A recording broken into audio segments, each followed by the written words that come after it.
The Great Hall of the Galactic Senate stretched for nearly 2 miles in every direction. Its walls were made of living crystal that pulsed with soft light, and its ceiling opened to the stars themselves through a transparent dome that had stood for 10,000 years. This was Centrum Station, the heart of galactic civilization, where the fate of trillions was decided by beings who had mastered the stars while humanity was still learning to make fire.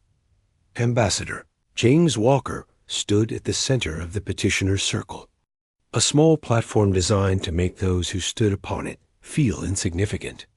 It worked. Around him rose tier after tier of seats, each filled with delegates from species so strange that human minds struggled to comprehend them. Some were giants of living stone. Others were clouds of glowing gas contained in magnetic fields. Still others resembled insects or plants or things that had no Earth comparison at all. 18,000 delegates. 947 member species. The most powerful governing body in the known universe. And they were all looking at him. Beside Walker stood Captain Elena Cruz of the Earth Defense Fleet and Dr. Benjamin Osei, humanity's leading expert on alien cultures. They wore formal diplomatic uniforms, dark blue with Earth's symbol on their shoulders. Behind them, a holographic image of their home planet rotated slowly, blue and green, and beautiful and terribly small, compared to the empires represented in this chamber. The Supreme Chancellor, a being called Vorath, who resembled a 12-foot pillar of flowing silver liquid, spoke from the highest platform. His voice reached every corner of the chamber. Through translation technology that converted his words into thousands of languages. Simultaneously, the Senate will now hear the petition of the species known as human, origin world Earth, Sol System. They have requested full membership status for the 19th consecutive cycle. A wave of sound passed through the chamber. It took Walker a moment to realize it was laughter. 19 years. For 19 years, humanity had come to this chamber, hat in hand, asking to join the galactic community. For 19 years, they had been delayed, dismissed, and denied. Their ships were called primitive. Their technology was called backward. Their very existence was treated as a minor inconvenience, like an insect that had wandered into a meeting of giants. Walker cleared his throat. Honored Chancellor, distinguished delegates, the United Earth Government respectfully submits its application for full membership in the Galactic Senate. We ask for the rights, privileges, and protections afforded to all member species. More laughter. Louder this time. From the highest tier of seats, where the most powerful species sat, a massive figure rose. Lord Commander Raxus of the Dominion of 7 Stars was 8 feet tall, covered in black scales that gleamed like polished obsidian. His species, the Vorn, had ruled a quarter of the galaxy for 5,000 years. When he spoke, everyone listened. Chancellor, Raxus said, his voice like grinding stones, I must object to this waste of the Senate's time. These humans are barely more than animals. They discovered faster than light travel less than a century ago. Their entire population could fit in one of our smaller cities.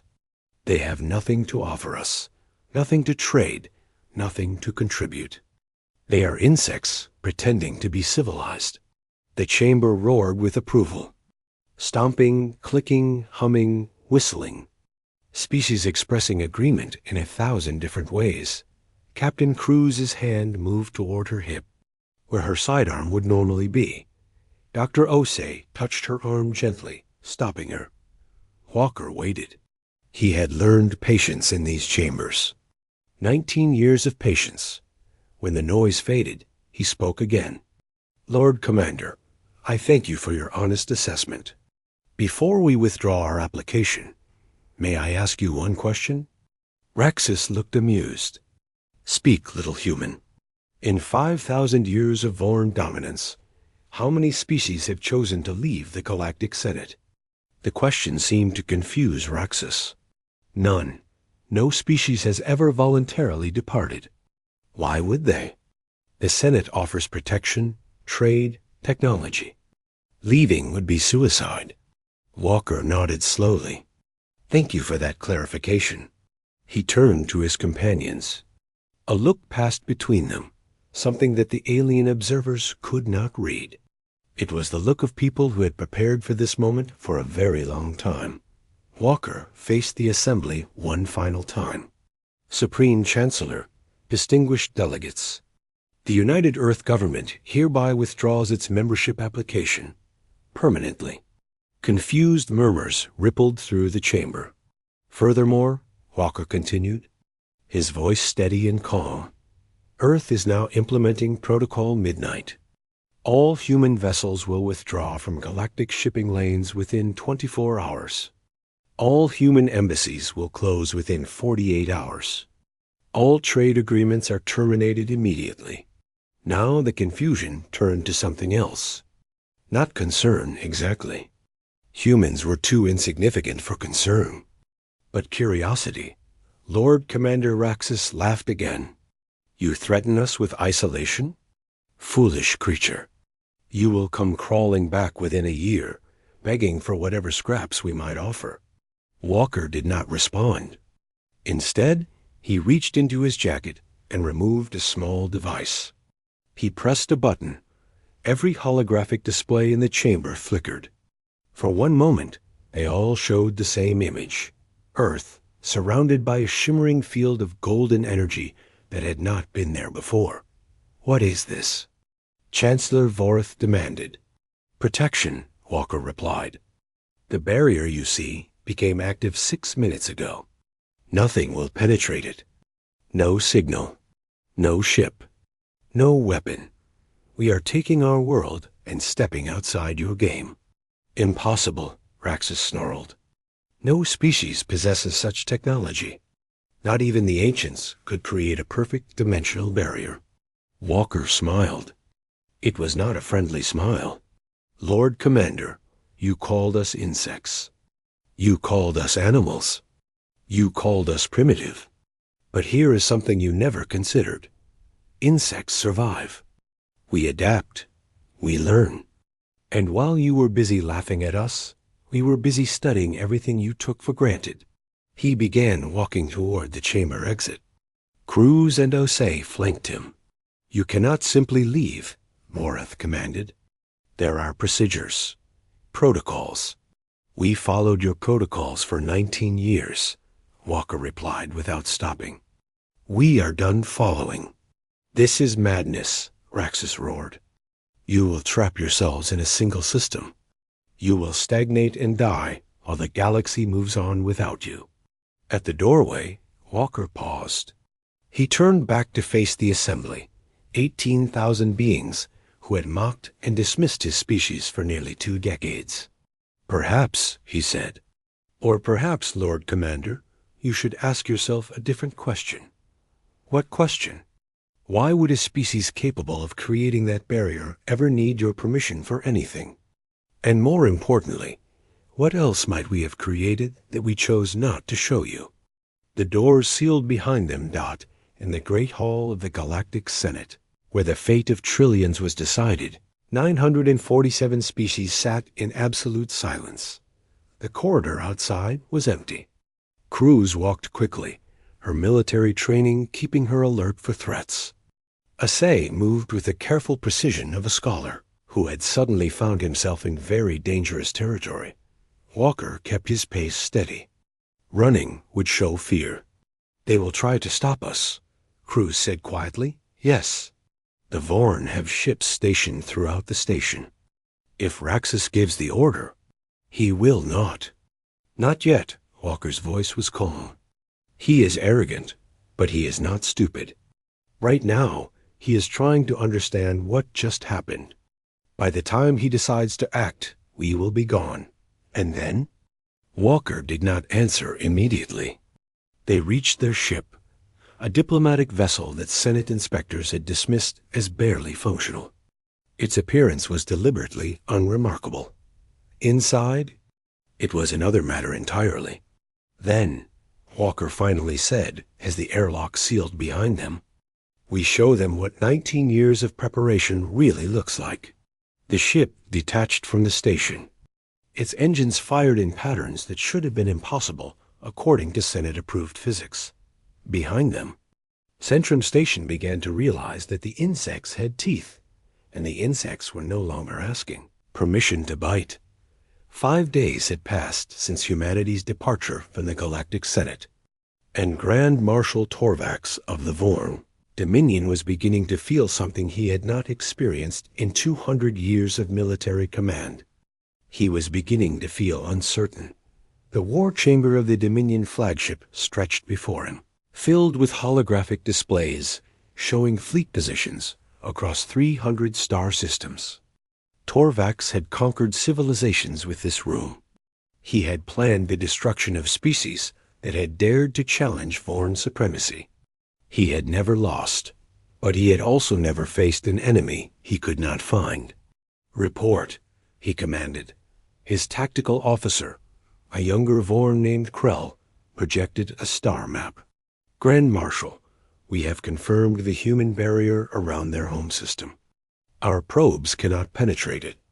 Our sensors cannot scan through it. Even our gravitational wave detectors show nothing.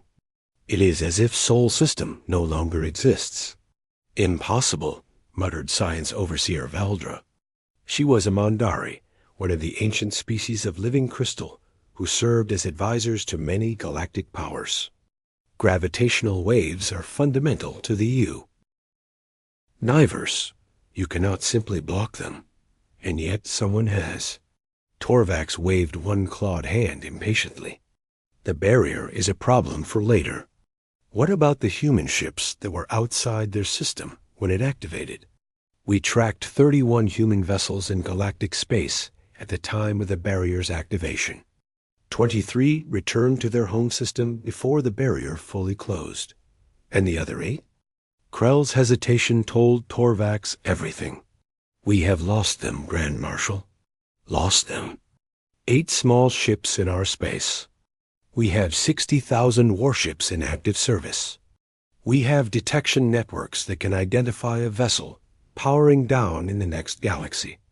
How did you lose 8 ships? They simply ... vanished. No engine signatures.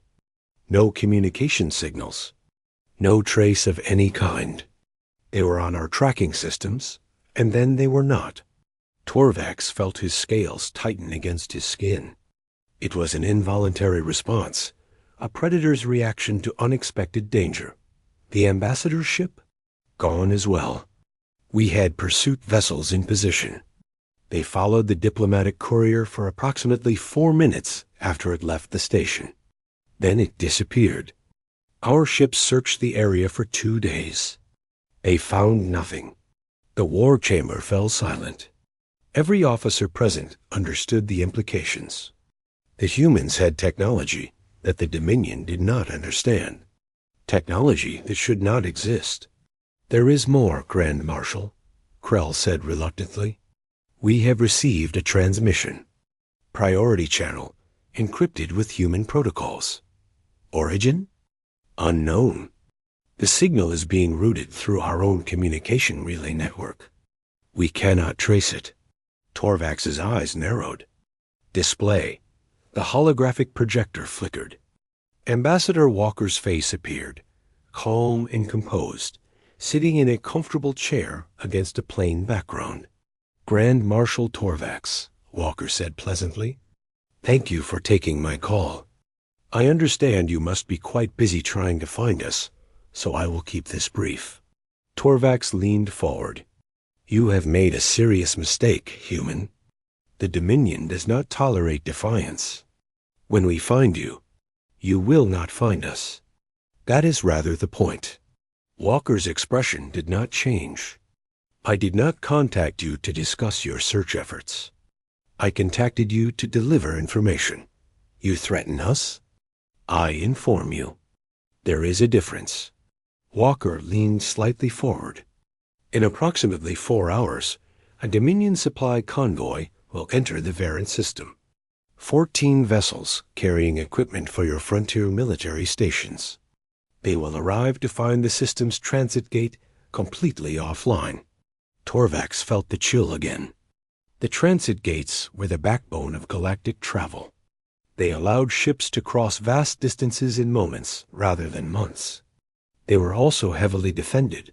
The transit gates are protected by 12 automated defense platforms. Yes, I know. Quite impressive technology. Walker paused. But Grand Marshal, those platforms are connected to your central military network. And your central military network, like most of your infrastructure, was built by species who believed they had nothing to fear from intrusion. The holographic displays around the war chamber flickered. For just a fraction of a second, they all showed the same image: Earth, blue and green, rotating slowly against the darkness of space. Then they returned to normal. Consider this a courtesy, Walker continued. The convoy will be stranded, not destroyed. The gate will be restored in approximately 2 days. Long enough to be inconvenient, not long enough to cause real harm. Why tell us this? Why not simply act in secret? Because I want you to try to stop it. I want you to send your fastest ships, your best engineers, your most advanced security systems. I want you to throw everything you have at preventing this. And I want you to fail. For what purpose? Walker's smile faded. Something colder took its place. Because you need to understand something important, Grand Marshal. You spent 19 years teaching humanity that we did not matter, that we were beneath your notice, that our requests for basic respect were worthy only of laughter. He paused.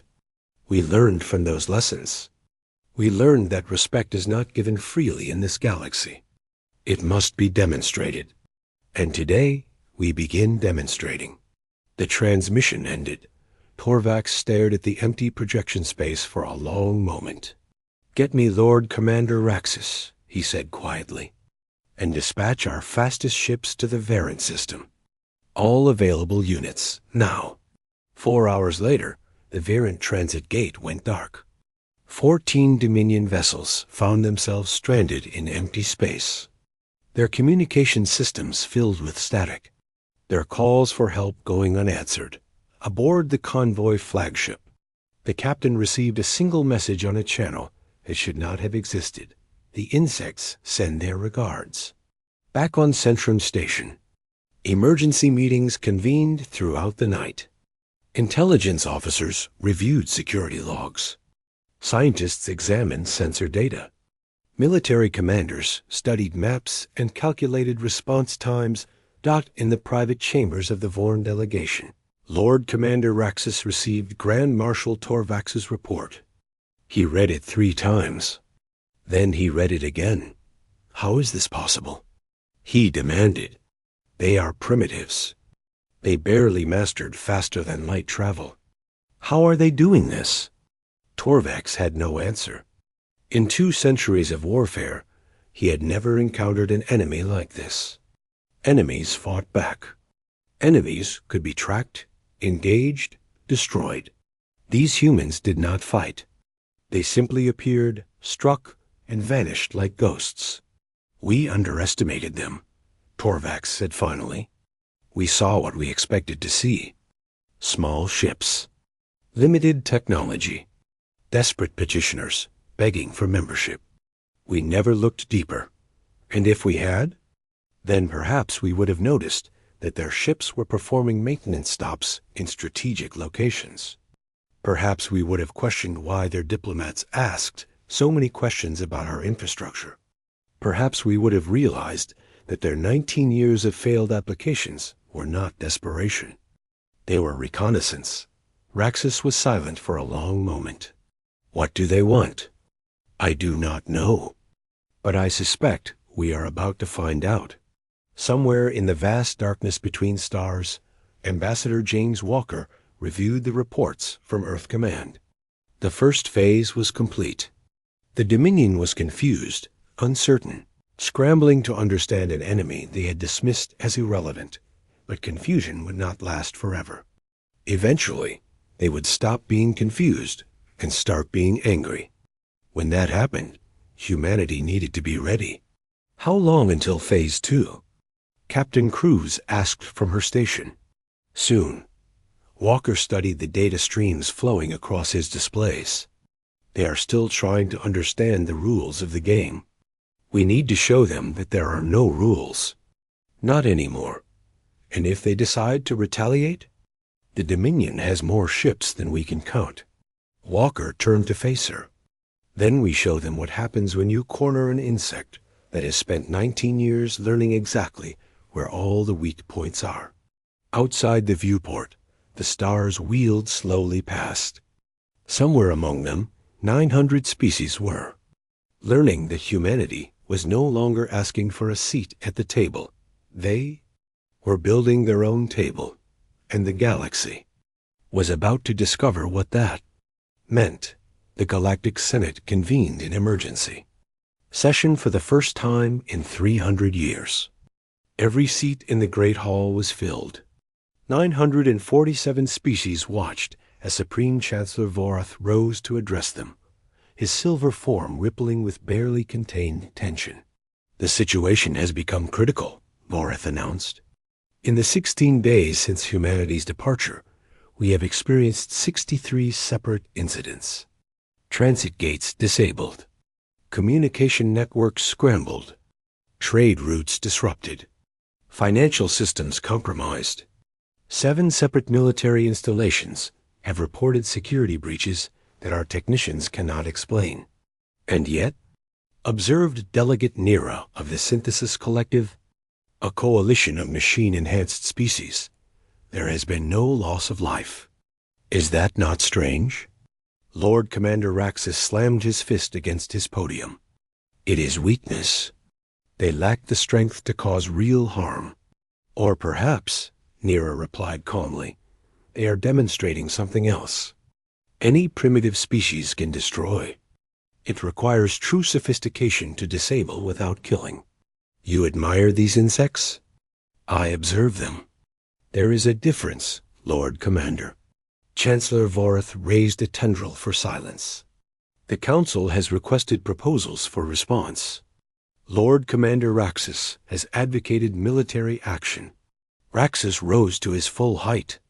The Dominion proposes a simple solution. We assemble a combined fleet, 5,000 warships from contributing member species.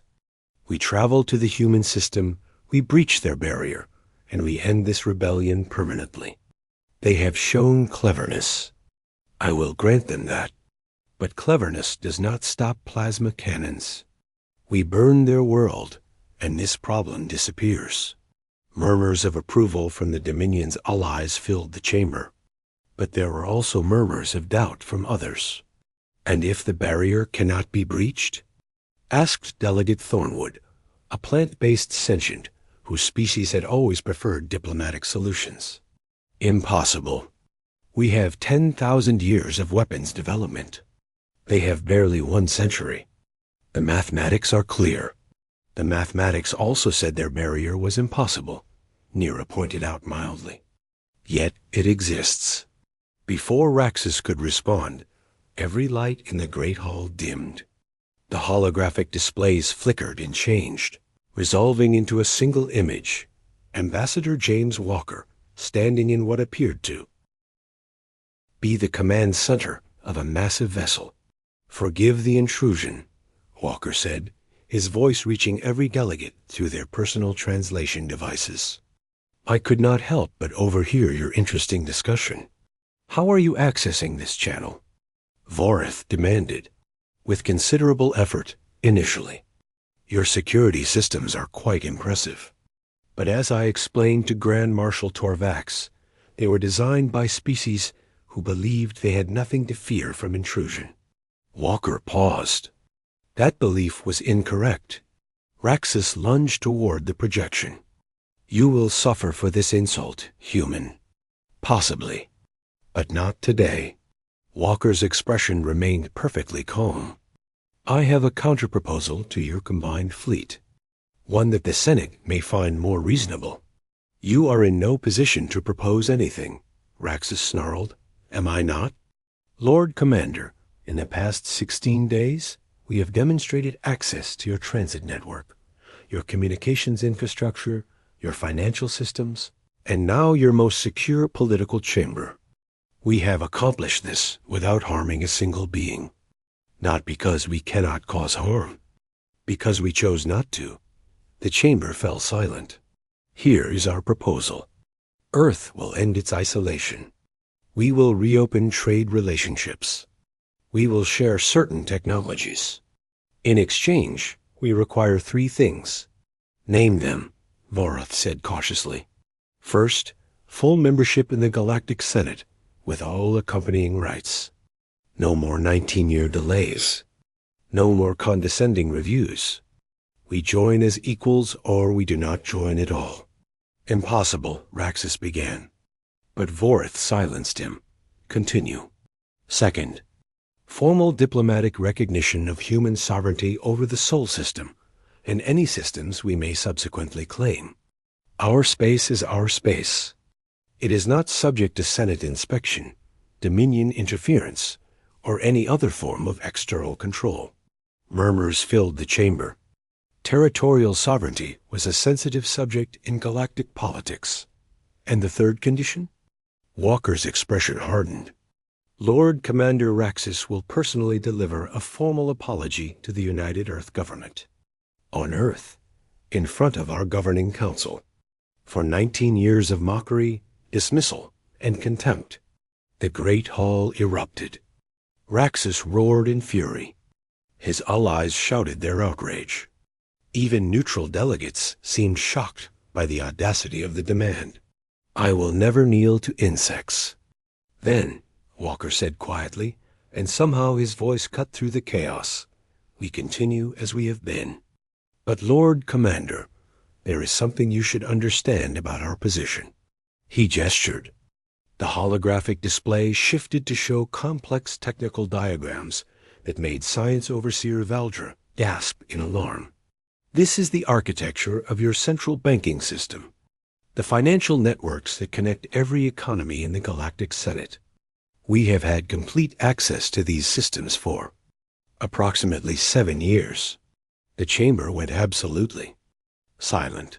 We have not used this access because doing so would cause economic collapse across 900 civilizations. Billions would suffer. Trillions would face poverty and starvation. We are not monsters, Lord Commander. We do not wish to cause such suffering. Walker let that statement hang in the air. But if you send a fleet against Earth, if you attempt to harm our world or our people, we will trigger a cascade failure that will make your currencies worthless within hours.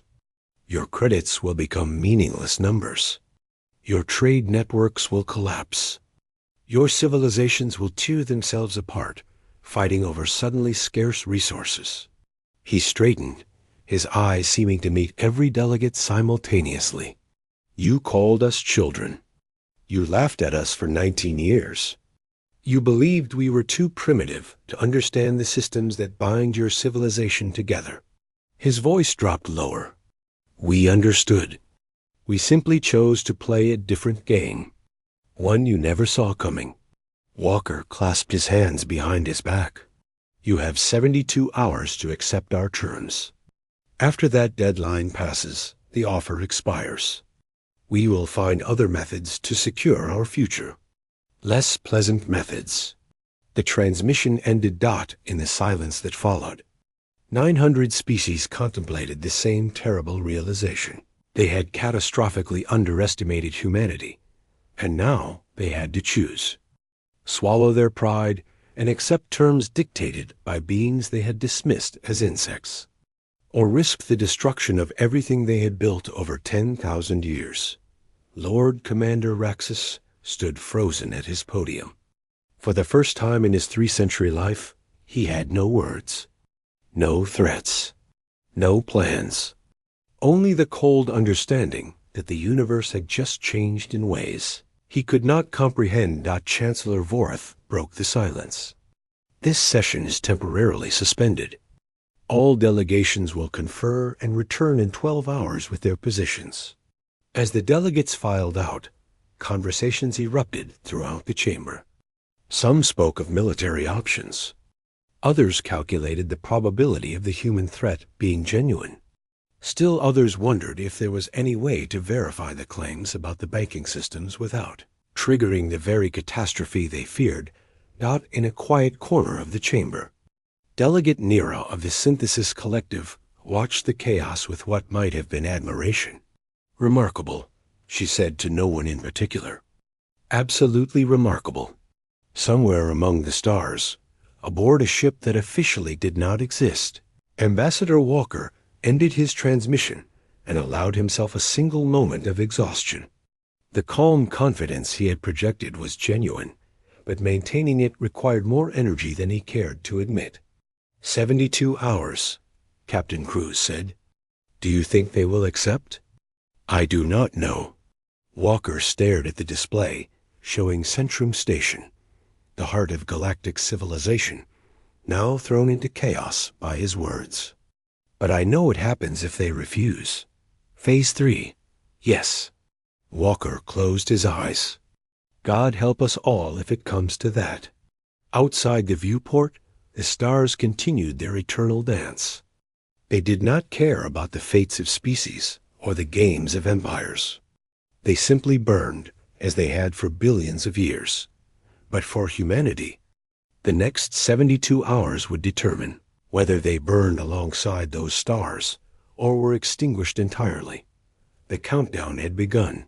60 hours had passed since the human ultimatum, and Lord Commander Raxus faced a crisis unlike any in his 3-century career. He stood in the private chambers of the Vorn Dominion delegation, surrounded by the most powerful leaders in his civilization. Grand Marshal Torvax commanded their fleets. Governor Aldrich ruled the outer colonies. Lady Valara controlled the Dominion's economic networks. General Korath led the elite warrior legions that had conquered 30 species. Together, they had shaped galactic politics for 5,000 years.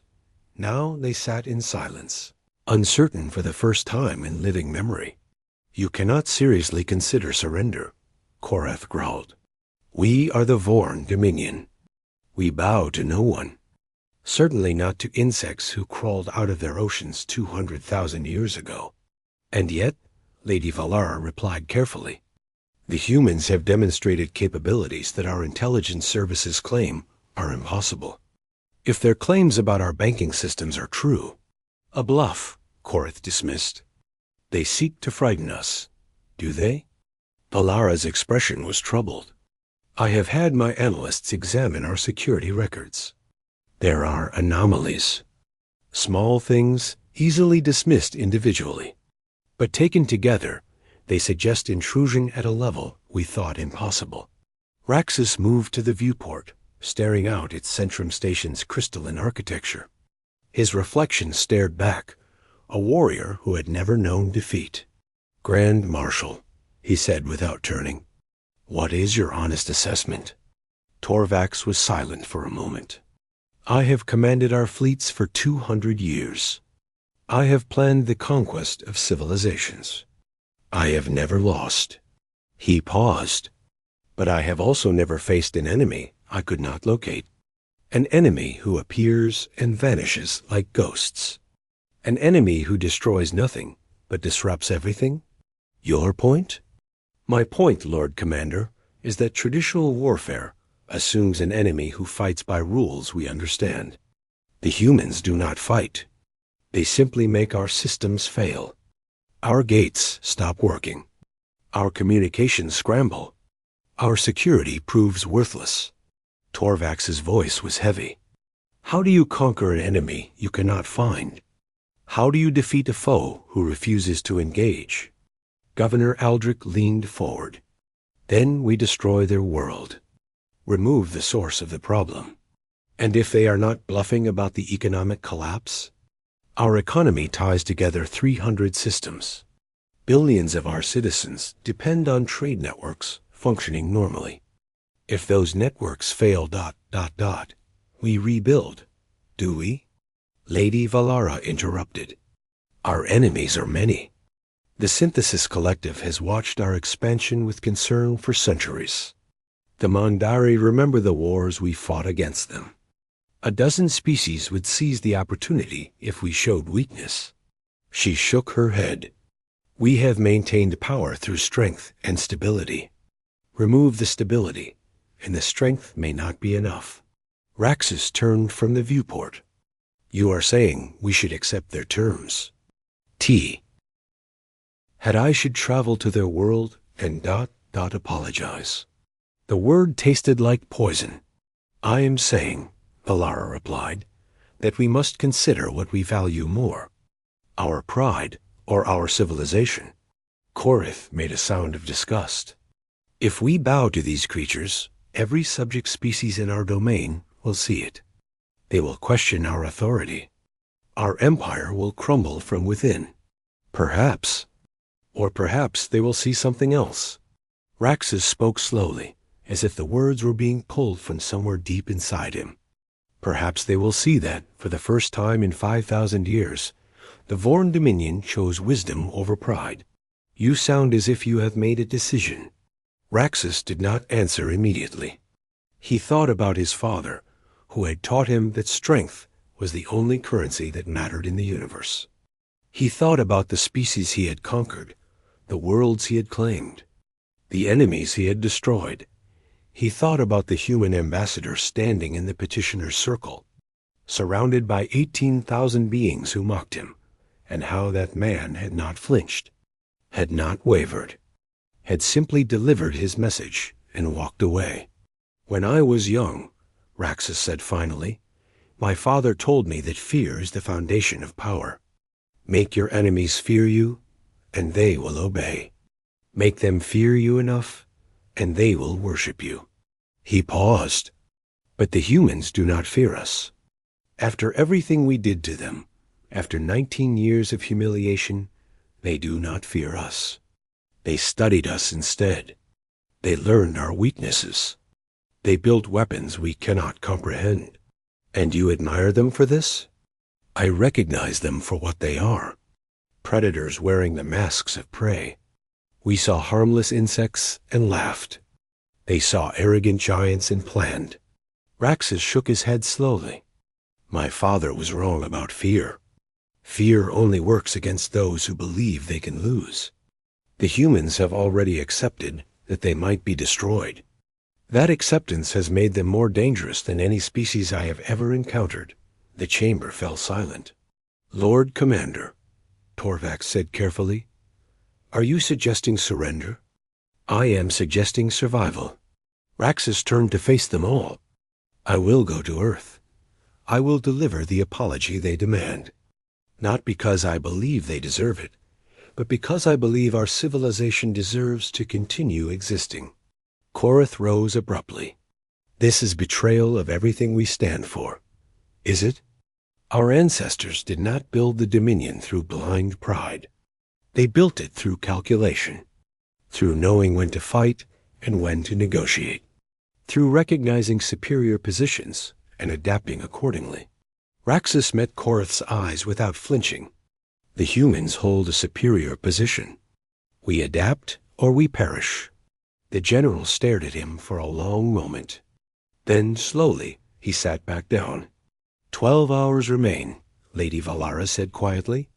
If you truly intend to accept their terms, you should contact them now. Raxus nodded.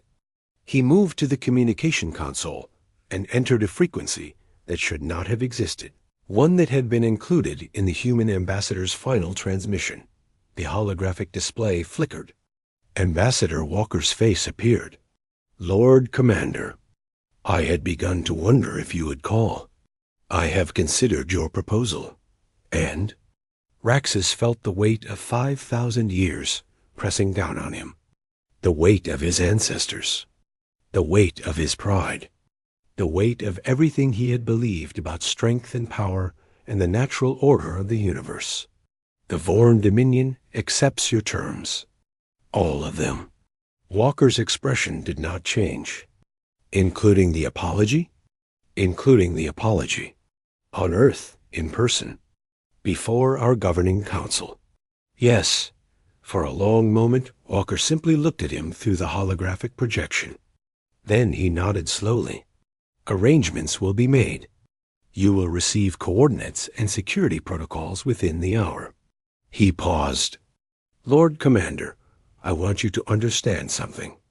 We did not want this conflict. We asked for partnership for 19 years. We would have been happy to contribute to your civilization, to learn from you, to build something together. Then, why? Because you gave us no choice. You taught us that asking politely accomplished nothing. You taught us that strength was the only language you respected.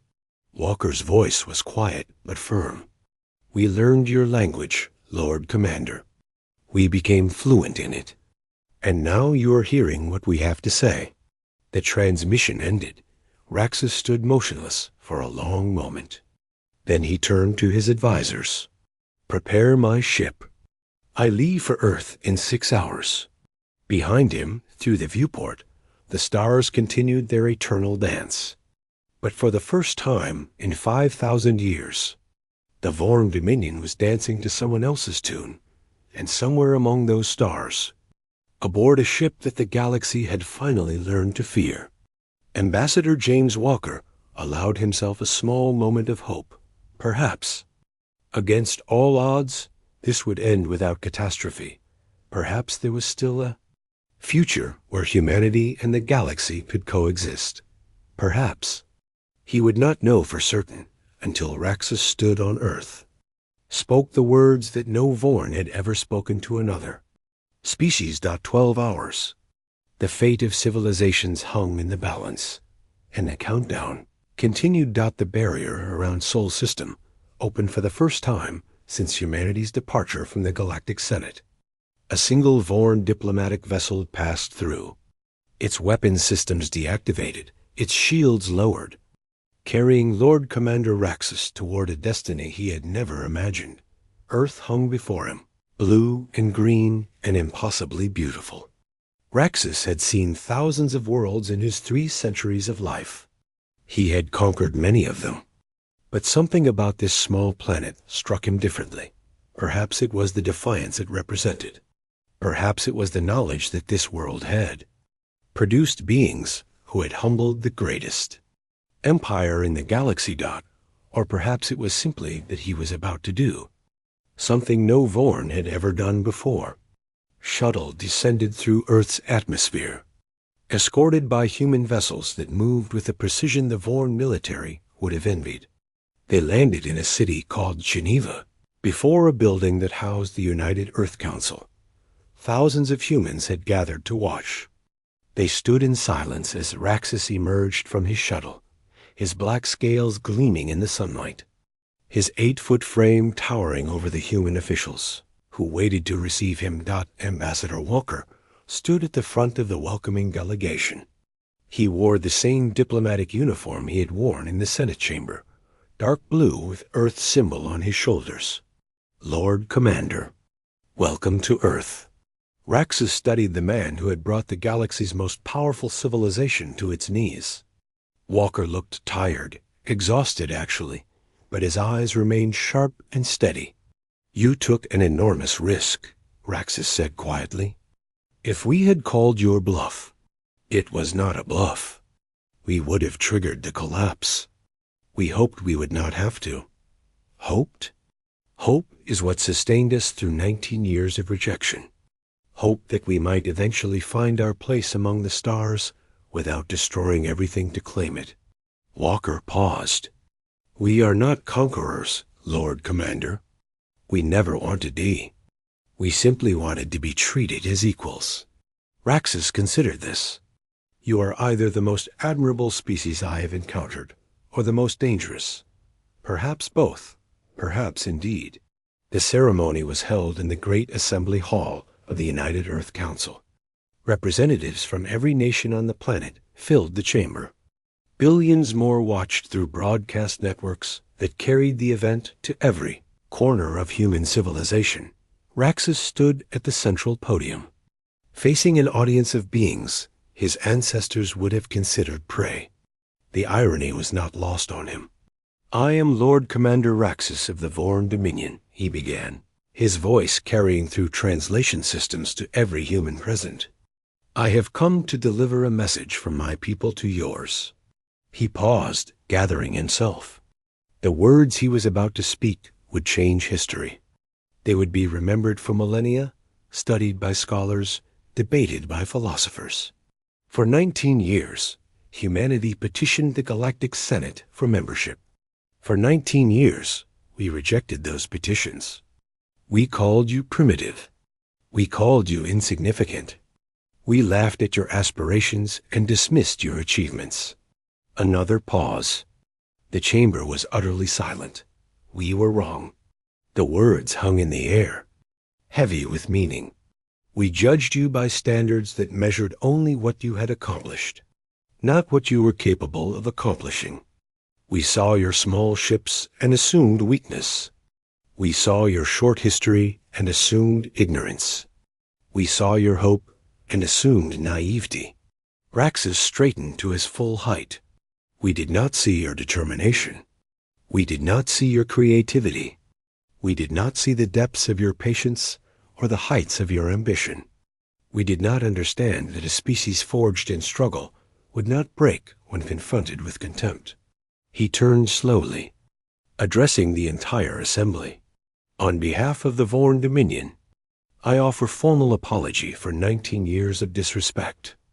On behalf of the Galactic Senate, I acknowledge that humanity has earned its place among the stars, not through conquest or destruction, but through something far more difficult, through refusing to become what we accused you of being." The silence stretched for a long moment. Then, slowly, the chamber began to applaud, not with triumph or mockery, but with something deeper.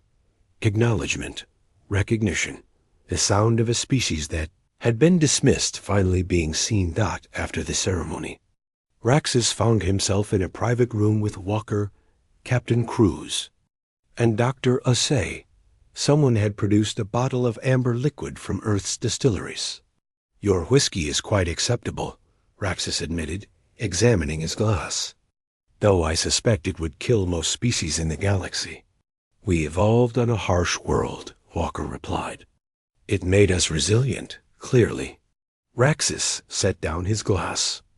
"I have a question that has troubled me since your ultimatum. The banking system access. You truly had it for 7 years? 9, actually. 7 years of full access. 2 years of partial infiltration before that. And in all that time, you never used it. You could have demanded anything. Membership, wealth, territory. You could have held us hostage. Yes? Why wait?" Walker was silent for a moment.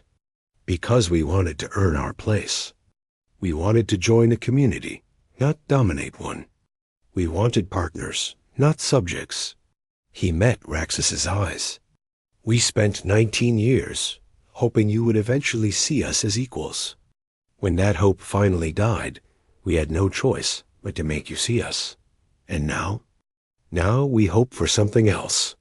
We hope that what happened here today is a beginning, not an ending.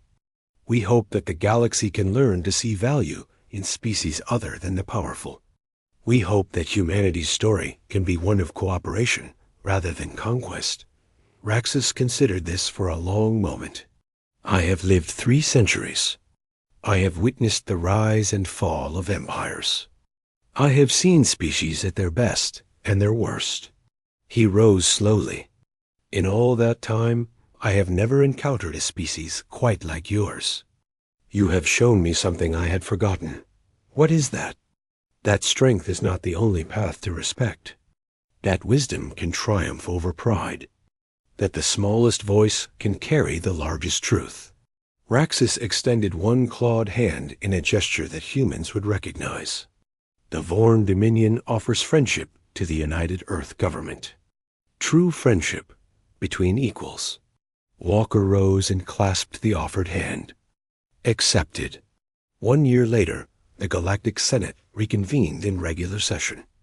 The Great Hall looked much as it always had. Crystalline walls and holographic banners, and 18,000 delegates, representing 948 species. But things had changed. The human delegation sat in a position of prominence, their banner flying alongside the oldest civilizations in the galaxy. Ambassador Walker had retired, his work complete, replaced by a younger diplomat who carried the legacy of humanity's struggle with quiet pride. Captain Cruz commanded humanity's first true expeditionary fleet, vessels that patrolled trade routes alongside, ships from a dozen species. Dr. Osei led cultural exchange programs that had produced more cross-species understanding in 1 year than the previous century. And Lord Commander Raxus, against all expectations, had become one of humanity's strongest advocates in Senate debates. When other delegates questioned human proposals, Raxus was often the first to speak in their defense. When asked why, he always gave the same answer: "They taught me something I had forgotten."